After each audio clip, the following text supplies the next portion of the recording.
welcome to our second hour. Now, you need to see the world differently with Kenya Airways and MasterCard. Whether it's the Great Wall of China or the Statue of Liberty in New York, the castles of England. Have you ever dreamed of living in a castle? Have you ever visited a castle? Or maybe it's the Burj Khalifa in the UAE, or the beaches of Kenya, or South Africa, the United Kingdom, the United States, the Netherlands, and so much more. My friend, there's an amazing discount of up to 15% that I want you to take advantage of. This is for all MasterCard holders. Now, you can enjoy this 15% discount when you pay with your MasterCard on www.kenya-airways.com using the promo code MasterCard. Buy your ticket this month between the 1st and the 30th of June 2023, and you can redeem your booking until 30th of December 2023. This is an amazing opportunity. I want to encourage, do not miss out on this fantastic opportunity just for you, courtesy of MasterCard and Kenya Airways. The discounts include economy and business class to and fro Kenya Airways networks. So my friend, this is what you need to do. Go to the Kenya Airways website. Do that right now. www.kenya-airways.com. Get to see the routes where this discount is applicable. Remember, it's up to 15%. That's a good discount. And book using your MasterCard using the promo code MasterCard. MasterCard, the safe and convenient way to pay. Terms and conditions apply. Usisahau, book today. www.kenya-airways.com. Enjoy that 15% discount. This is for all MasterCard holders. It's time for us to get into our Friday conversation. Every Friday, we have conversations on Mindshift Friday. And for some time now, we've been focusing on mental health issues. And so we are still on that this morning. We get to hang out with counseling psychologist Edna Agunda. Edna, how are you doing? I'm fine, thank you. Karibu sana. Nashukuru. Wewe umetravel mpaka wapi? Si mbali sana. Si mbali sana. Yes. At least you've traveled to the studio. We are glad that you're here. This morning I want us to talk about stigma and mental illness. How would you define stigma? Stigma, I would simply put it as just a mark of disdain. A mark of disdain. Kind of, or this strong negative beliefs and attitude towards maybe a circumstance, a person, or even a quality. Yes. Yes. Why do we have stigma around mental illnesses? I believe the biggest reason is just lack of awareness. Are we talking enough about this issue on the table? Are people aware of it?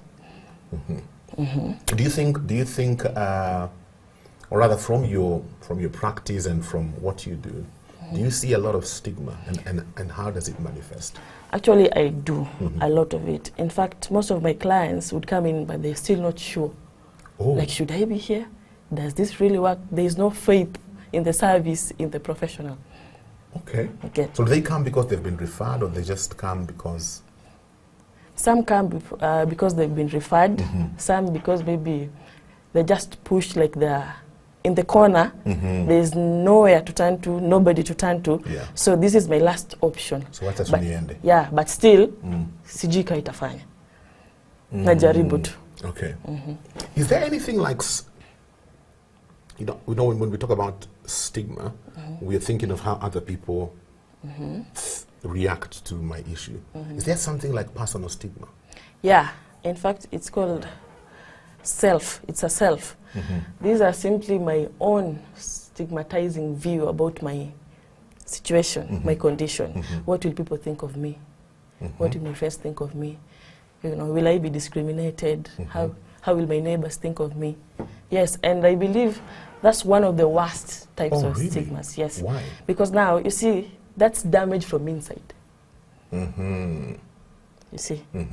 You see, from outside, maybe if one neighbor tells you, you know, people will think bad of you, but a brother tells you, you know what, I'll take you there.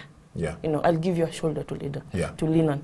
And you believing from in, like, no, I can't do this. What will people think about me? So from self-stigma, you can't even share it with someone. Yeah. So that, you know, they give you that support you need. Okay. You get? So I believe that's one of the worst types of stigma. How common is self-stigma?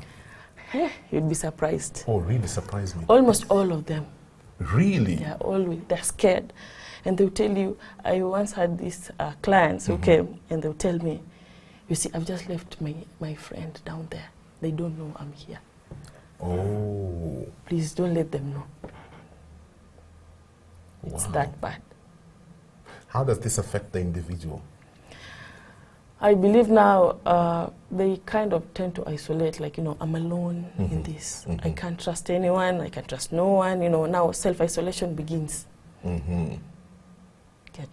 But what if, I believe at least personal is at least, because now at least I can share with my friend. Yeah. My friend will give me a listening ear. Yeah. My friend will refer me.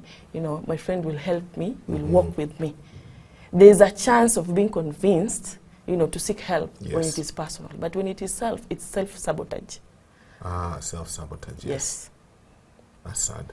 How does one break free from that? I believe it just takes effort. What kind of effort? Because if it's an inside job, sometimes convincing yourself becomes the hardest thing to do. Yes. Yeah. I usually tell them, take a leap of faith. Give yourself a chance. Sometimes you have to get out to get that help. Yeah. I wouldn't know unless you share. Or I would notice the symptoms, but unless you come out and share, I wouldn't know how to help you. What would you say are some of the common mental illnesses, mental health issues that you find people struggle with this self-stigma? Actually, it will be trauma.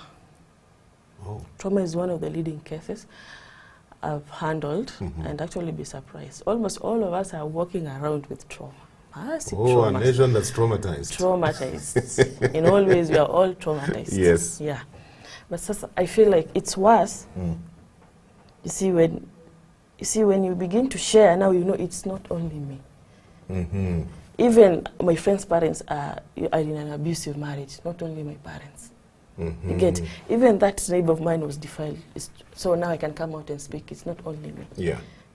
Only if you take that leap of faith, you get out and you share. And you discover you're not alone. Discover you're not alone. If a lot of us are walking around with trauma, how is it affecting our lives? Because I think some of us don't even know we are walking around with trauma. Yes. How is it affecting our lives? That's an interesting point, because most of them don't even know they are the way they are because of the trauma. And most of it is just childhood trauma. Our childhood experiences kind of shape our personality, Very who true. we are. Yeah. So somebody will grow up behaving in a certain way, and they'll tell you, mi hata sijui mbona niko hivyo. Yeah. Ama people tell me, niko hivi na mi sioni. So we go back. Then we see, this is what happened, this is how it affected me, this is how I'm behaving right now. What are some of the common traumas you find people have gone through? Most of just parenting. Actually, I was surprised. Parenting. Parenting issues? Our parents are really letting us down. Oh, really? I thought they were doing a good job. Not really. Not really. Why would you say that? Because I was in an educational institution, higher learning, and can I just say almost 97% were parental issues. 97? 97% of the issues I handled were parenting. Wow. Yes. That's a huge statistic. Yes. And do a lot of these people know that whatever they're going through is because of how they were parented, or some don't know? Some do have a slight idea, but they don't maybe get the extent to which it really affects them. Okay. To which it really contributes to who they are. So how do you help in a situation like that? How do you walk people out of that? How do they deal with the trauma so that it doesn't affect their lives anymore? So first, I think we go back, we find out what happened. In fact, I usually ask them questions. We're like, why didn't I think of that? So, tell me about your parents, tell me about your childhood, any event that you remember, any event that, you can really pinpoint that now this one is really in my memory. And then, how did your behavior change after that? How did you feel? How did the setting change? How was life for your siblings, your parents, and even you? Yeah. Okay. So from there, You know, what did I pick from that? What did I adapt to? Get. And how is it now affecting me up to this point? Okay. That event. So when we've known what happened, how it affected me, so we work from there. First of all, I usually insist it was not your fault. Most of them blame themselves. Yes. It was not your fault. It was out of your control. Nobody wished that for you. Yes. Sometimes even your own parents didn't wish it for you. They did what they knew how to do. That's how they were parented, probably. And if you want to know it's that serious, even their parents, you'll find that it's a cycle. It happened within to them. the family. Yes, it's happening to them. It will happen to their kids. So usually when I point out that, they are so surprised. Like, yeah, really? Yeah, so most of them from that become determined that it will end with me. I'm breaking the cycle. Could it be also that culture has helped in concealing some of these things? Because growing up, one of the things we were told a lot is, see, there's a nyumba store in and so if you have traumatic things happening in the house, if there's sexual abuse, if there's violence, you know, if there's any kind of other traumatic scenarios that are happening in the house, you don't tell anybody. Yeah, it does, actually, and I think it's so sad because most of us are like, we mute because of that. We are forced to keep it to ourselves because of the culture. Yes. You see, maybe I had a case where I'm defiled, the whole family knows I'm defiled, but ni siri ya nyumba. No one is acknowledging that this happened to me. Now it messes me up more. Of course, that will mess you up big time. Yeah. So no one is acknowledging that this happened to me. Excuse was, it happens. So what? Get over it. It happens. Yeah, it happens. Even, you know, the other relative, another relative, it happened to them. You know? And see, they are doing okay. Why can't you be okay too? Wow. So there's also that fear of being discriminated in the family, being alienated. Yes. You know? Or bringing shame to the family. Shame, you bring shame, embarrassment to the family. No one is really handling the issue, which is defilement. There's a trauma that comes from that. And possibly because of this, you know, someone can develop, it can be so serious that they develop some mental disorders, anxiety. They fall even into depressive disorders. Wow. So in a situation like that, do you bring the whole family together or do you just deal with the individual? So it depends with the problem I'm having. Like, am I able? You know, you can't force people to therapy. That's true. Yes. Yeah. They have to be willing to come to therapy. In fact, therapy works if you're willing to come to engage because it's a process. It's a procedure. So are they willing? If not, what is the best we can do with the situation at hand, with the resources at hand? Yeah. And if we cannot beat the system at home, the culture, so what are we going to change about ourselves so that when we go back to the same environment, you know, we'll be able to cope? Let's talk a bit about public stigma. How does public stigma look like and how does it affect the individual who has mental health issues? Public stigma is something like maybe these distorted beliefs about mental illnesses. Like, you see, they begin to stereotype people suffering from or living with mental illnesses. Like, for example, we anakuanga tu cheesy. No, you cannot really come out and speak, you know, I need help, guys, this is what I'm going through. You know, help me. When people are stereotyping, you'll be scared. You'll be so scared to come out. And I think after self-stigma, public is, in my opinion, the second worst. The second, okay. Where will I hide myself to go get help? Like, do I have to hide to get help? Before I go seek help, I'll be like, what if I run into a colleague? What if I run into a friend, a relative? Then what? They'll talk about me. You know? Even utapata responsibilities are being taken away from you. You were seen at Madare, right? You were admitted at Madare, right? How do we know you have the capacity, the skills, the mental state to handle this kind of responsibility? That means we cannot trust you with this kind of responsibility. You get? So if we don't get that support from the public, we begin to like isolate to keep quiet. What are some of the coping mechanisms that people adopt because of all, especially where public stigma is concerned? Because you have to find a way to cope. So what are the things people run to? You see, the biggest that, in my experience, I've seen, people try to hide it through alcohol, drugs. Oh. You know, I'm this party animal. Yeah. Behind that party animal, there's a traumatized person. There's a person living with mental illnesses. There's a person who really needs help. Which is sad, because the party animal or the drunkard is more acceptable to the society, so sad, right? than that mentally ill person that needs help. Yeah, yeah, that's sad. So you are likely maybe to maintain your social status, to be accepted socially as a drunkard, as a party animal. Yes.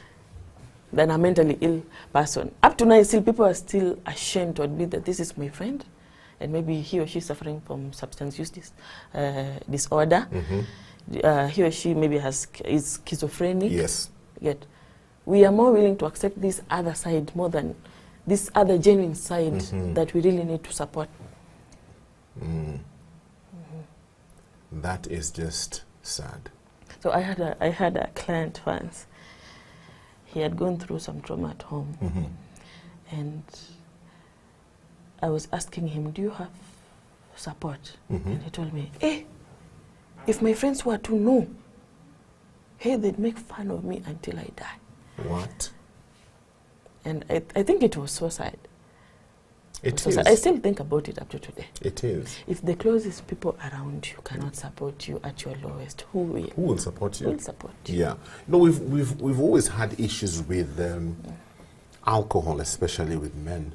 And just from what we are conversing about today, I'm wondering, could for many of them this be a coping mechanism, because the problem is not really alcohol, but the problem is mental issues they have to deal with, you know, depression, anxiety, especially now with the way the world is.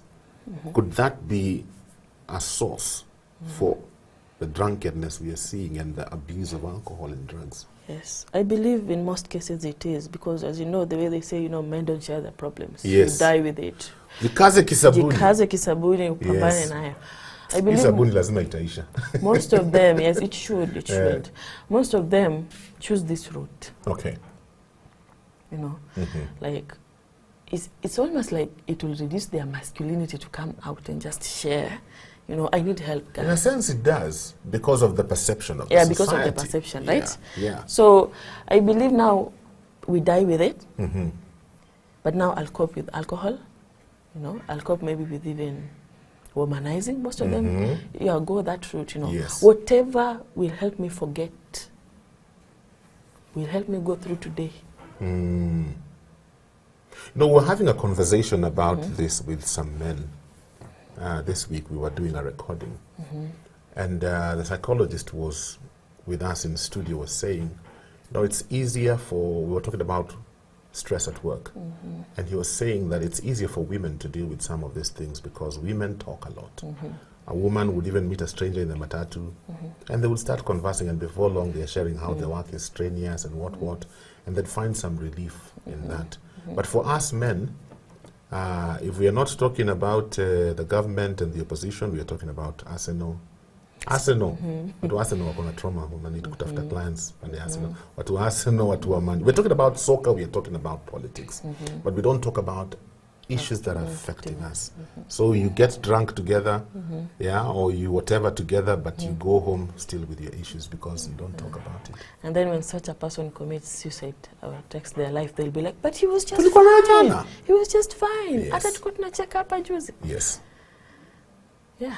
How do we encourage more men to come out and speak about their issues? First of all, what are you doing to make the environment, us personally, what are we doing to make the environment more friendly, safe for men to open up? What are we doing? For example, like their partners. If he comes out and shares with you, I'm so stressed, this is what is going on. Yes. Are you going to beat him down for it? Are you going to share it with others? Yes. Or are you going to support him, to build him, to encourage him? Wow. Wow. They say when they open up about this, the partners weaponize it against them. Yeah. Who will come out? Who will come? And then sometimes I think we also put some people on a pedestal, and so they feel like they don't have the freedom to share what they're going through. You know, supposing I came out and shared with people that I'm going through depression, I have panic attacks and anxiety, I would think it can't be. The way you're so confident. Apana. Can't be. Yeah. So I'm not even getting help. People are telling me what I'm going through is not real. You know, and it becomes even harder to talk about things like that. And then maybe eventually you start to believe maybe there's nothing wrong Maybe with there's me. nothing wrong. So you don't seek help. Exactly. And it keeps growing. And then it keeps growing. Then Yes. one day it will come out. It will Yes. burst. Yes. Today we are talking about stigma and mental illness. Hanging out with Edna Gunda, counseling psychologist. Thank you so much for tuning in. Before we get back into our conversation, I need to remind you, you need to travel and see the world. There's a lot to see, my friend. Usikae tu mahali unaishi. No, travel the world. Panda ndege. Take a flight with Kenya Airways. Pay using your MasterCard. Go and see the Great Wall of China. See, Google to travel there if you have the means. Yeah? The Statue of Liberty in New York. The castles of England. The Burj Khalifa in the UAE, my friend, spectacular sight. Mungu alinisaidia nikaenda huko. Amazing place to be. The beaches of Kenya, hapa tu. Whether ni hapa Mombasa, ama uende Kisumu, my friend. Ama hata uende huko Turkana. Turkana has got some amazing sights. Or South Africa, or the Netherlands. My friend, there's something, if you are a MasterCard holder, that you need to take advantage of. Usiseme sikukwambia. You can get up to 15% discount. This is available for all MasterCard holders. What you need to do is to pay for your flights using MasterCard on www.kenya-airways.com. Use the promo code MasterCard. Book your ticket this month between the 1st and the 30th of June 2023, and you can redeem your booking until 30th of December 2023. So take full advantage of this opportunity. It's one of those opportunities that will do you some good. The discounts include economy and business class to and from Kenya Airways networks. So my friend, go onto the website, www.kenya-airways.com. Get to see which routes are applicable and get your discount of up to 15% once you book using your MasterCard with the promo MasterCard. Remember, MasterCard is the safe and convenient way to pay. Terms and conditions apply. Ni 7:30. We are hanging out with Edna in studio this morning. We are talking about mental health issues and stigma. Let's talk about institutional stigma. Hiyo ndio gani? Hiyo institutions. Hii sasa ni hii yenye nakuwa discriminated kwa sababu I live or I'm struggling with my mental health. Whether I live with mental illness or I'm struggling with my mental health. So it becomes this fear of, if I come out, you know, will I be discriminated? Will I be denied resources and opportunities because of what I'm struggling with? Okay. Or will I be demoted, you know? What are some scenarios you've seen around institutions with what we're talking about? I mean, the biggest were just this, you know, being denied resources and the same opportunities as the others. Now we'll take this project away from you because you are not well. Oh. We'll give it to somebody else. Yet maybe I'm almost done with this project and I'm doing a good work. You know, but still, because you break down occasionally. You know, you have manic episodes. Yes. We cannot trust you now. Or it will be like, we can't stay with you, or don't include so and so in our group project, because in our team, he or she will drag us down. Such kind of things. Oh, that's sad. This one says, I have chosen not to hide my ADHD and the comorbidities. I feel free and advocating for mental health stigma to stop. Maybe you can tell us what ADHD is and what comorbidities are. ADHD is simply attention deficit hyperactivity disorder. Like, you see, have you ever seen that someone has just a lot of energy all over the place? Yes. And you think, ni kierere ama nini? Hatuli ni kierere. Kumbe it's a condition. Get? Yeah. It's a condition. Mm. And sometimes it can be in co-occurrence with other disorders, with another disorders. Okay. You see, that's where comorbidities come in. Mm-hmm. Mm-hmm. Wow. John Githanga, you say, I've had a few friends who've been intermittently suffering from what I think is bipolar. Mm-hmm. Many myths have been told about bipolar. Mm-hmm. What really causes this mental problem, and what are the most effective ways of dealing with this kind of friends? Actually, many people have really this correct information about bipolar. Mm-hmm. If someone lets out their emotions, watakuwa like, ai, mbona emotions zako zina fluctuate? Kwani uko na bipolar? Mm-hmm. You know, misinformation. Mm-hmm. Bipolar actually is caused by, a variety of issues. That's why you need a professional to pinpoint. Yeah.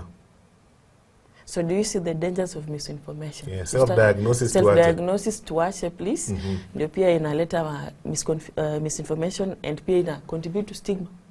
Ah. Yes. Yes. Watu bipolar bidhi wanakasirikanga tu hata anaweza kupiga kichwa na jembe. Yeah, now people begin to fear you. They begin to fear you. You are a danger to us. Yeah.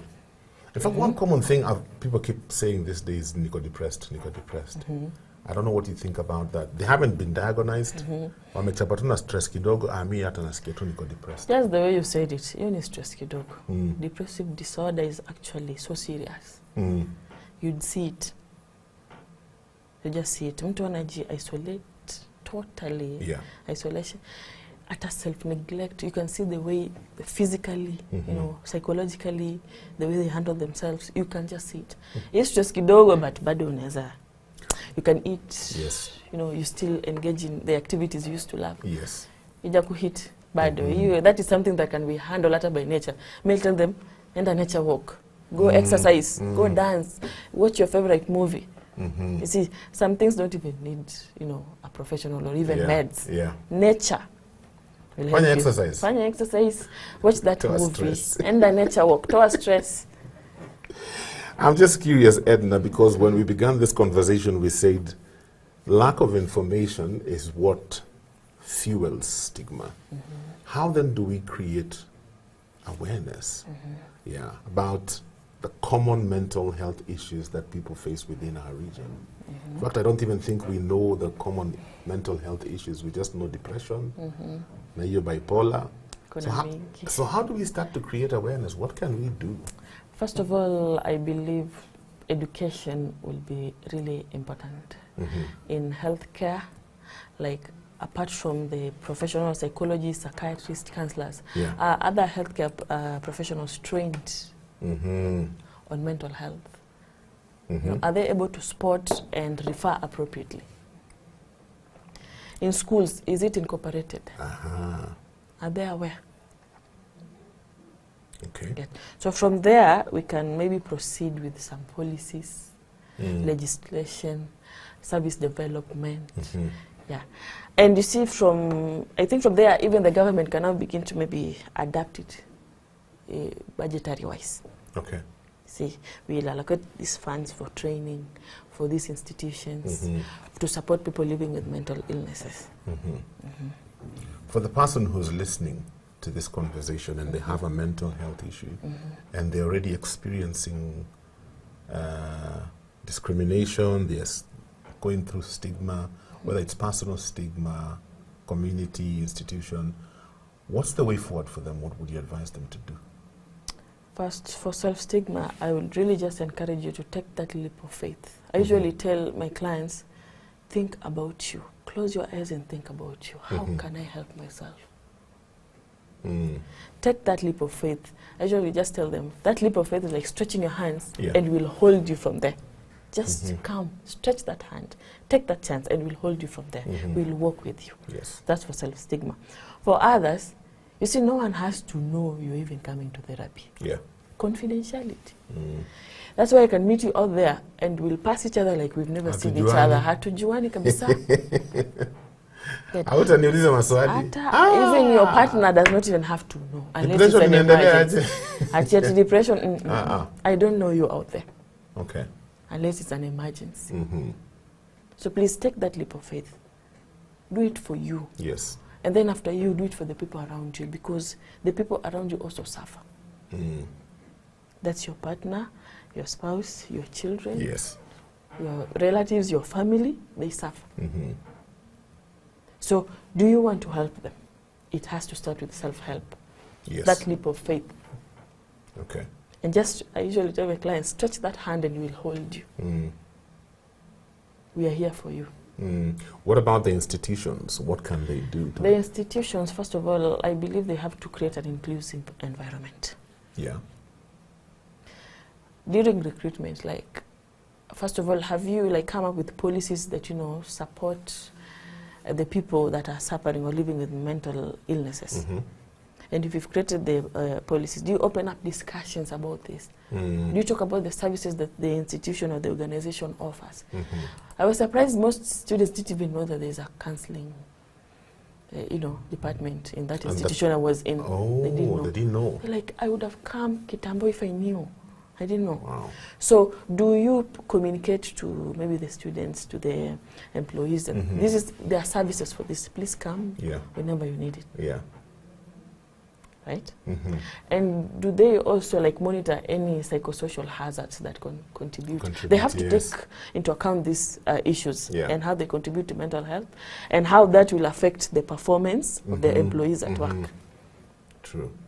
So all these things incorporated, I believe, will really help the people that are living with these conditions. Yes. Okay.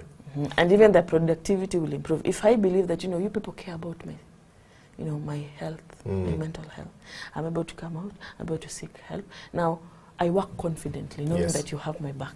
Very true. Yes. What about families? Sometimes I find you have a family member who has a lot to deal with because of the mental illness they have, but the family doesn't do much to support, or they're not even concerned enough to find out. No, if you have a family member who gets cancer, or a family member, I remember a friend of mine, their mom started going into, is it called dementia? And she researched. She would tell you everything she knows because she got interested, because she wanted to help. And she started educating us, our friends, about this condition. See, wazazi wako ni eji wazazi wangu. These are some of the things that are happening. This is how my mom is doing. She would tell us stories and just how sometimes it's hard to cope and what she has to do for her mom all the way to the end until her mom went to be with the Lord. But sometimes I find when you have a family member who has a mental health issue, we isolate them.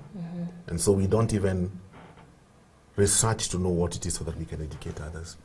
Do families have a responsibility to do that? Yes, I do. I do believe that, I do believe that they do have the responsibility to be involved. You know why?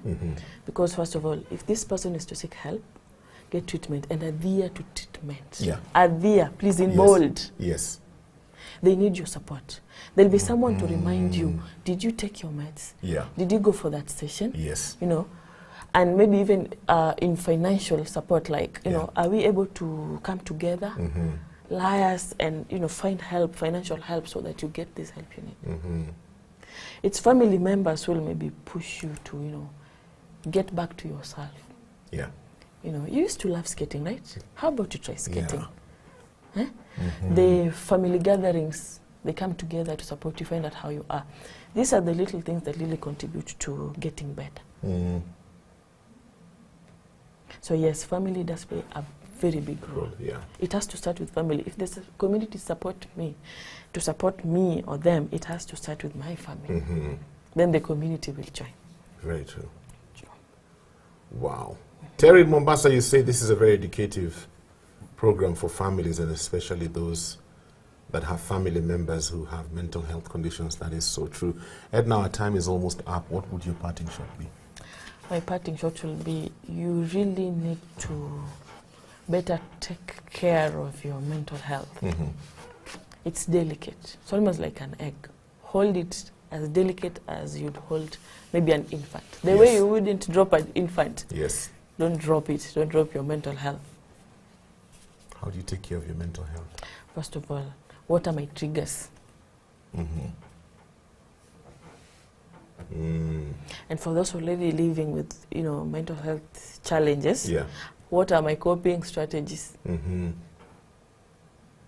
Those are very important factors to consider. Okay. Yeah. Wow. Edna, Yes. asante sana. And thank you for the good work you're doing. Thank you for coming in today. Thank you. It was my pleasure. Awesome. Our time is up for Mindshift Friday today. I hope you've gotten something out of this conversation. We reduce the stigma by getting information. You remember the stigma that was around COVID?